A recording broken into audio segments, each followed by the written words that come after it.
দখল ও দূষণে অস্তিত্ব সংকটে সাভারের বংশী নদী ও খালগুলো এ নিয়ে আরও জানাতে সরাসরি যুক্ত হচ্ছেন সহকর্মী দেওয়ান ইমন। ইমন, নাব্যতা ফেরাতে কোনো কার্যকর উদ্যোগ নিচ্ছে কিনা কর্তৃপক্ষ?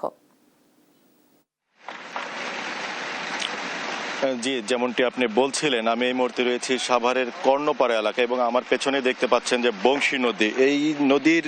এবং খালের যে চিত্রটি যদি আপনাকে একটু দেখাই, যে শুরুতেই খাল এবং নদীর এই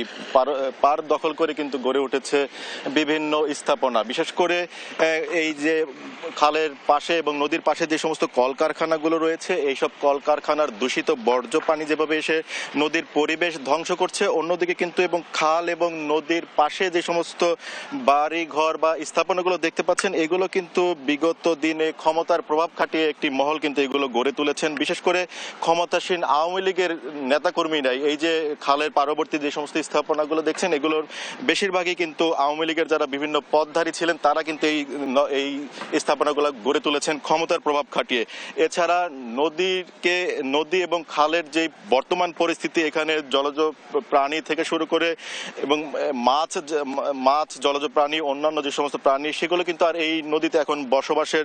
অনুপযোগী হয়ে পড়েছে। পাশাপাশি এখানে যে সমস্ত জেলে পরিবার এই নদীতে মাছ আহরণ করে তাদের জীবিকা নির্বাহ করতেন, সেগুলোও কিন্তু এখন আর তারা করতে পারেন না, কারণ নদীর পানি নষ্ট হয়ে যাওয়াতে এখানে আর কোনো মাছের কিন্তু দেখা মিলে না। যেই চিত্রটি আপনাদেরকে দেখাচ্ছি, যে কলকারখানার বর্জ্য যেটি রিসাইকেলিং করে নদীতে বা অন্য জায়গায় এটাকে ব্যবহার করার কথা, সেটি না করে কিন্তু সিটিপি ব্যবহার না করে সরাসরি বর্জ্য পানিগুলো এভাবে খালে প্রথমে ছাড়া হচ্ছে এবং এই খাল দিয়ে কিন্তু সেটি চলে যাচ্ছে পার্শ্ববর্তী বংশী নদীতে, এবং যে কারণে কিন্তু সাভারের নদী এবং খালের বর্তমান চিত্রটি কিন্তু এমন ভয়াবহ পর্যায়ে এসে দাঁড়িয়েছে। আর যেটি আপনি বলছিলেন যে কর্তৃপক্ষ কোনো ব্যবস্থা নিচ্ছে কিনা, আমরা দীর্ঘদিন যাবৎ কিন্তু দেখছি যে প্রশাসনের পক্ষ থেকে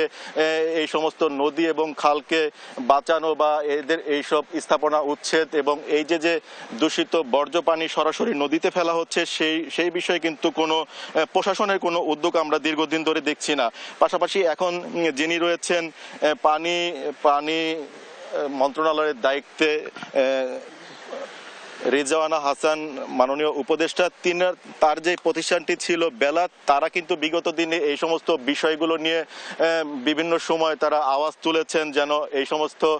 স্থাপনাগুলো উচ্ছেদ করা হয়, নদীগুলোকে যেন তাদের যে স্বাভাবিক পরিস্থিতি সেটিতে যেন ফিরে নেওয়া হয়। তারপরেও কিন্তু প্রশাসনের পক্ষ থেকে সে ধরনের কোনো উদ্যোগ আমরা এখন দেখছি না। তবে আমরা কয়েকজনের সাথে কথা বলেছি যারা নদী গবেষণা নিয়ে কাজ করেন,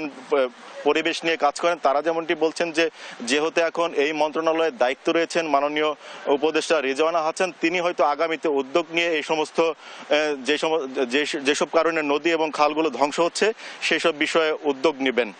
এই ছিল আমার কাছে নদী ও খালের বর্তমান চিত্রর খবর সাভার থেকে।